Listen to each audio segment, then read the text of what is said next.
Hello friends, in this video I will show you how to update your Excel program. So click on File,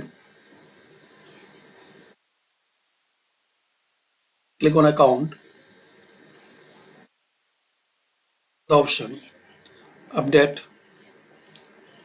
So click on this drop down and click on Update Now.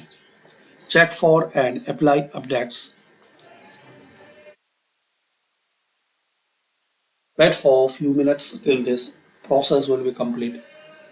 And once you complete, you will see the latest version of Microsoft 365 and Office are installed on your computer and you are up to date. So this is the method guys, you can update your Excel. Thanks for watching. Comment this video useful for you or not. Please share, like and subscribe this channel.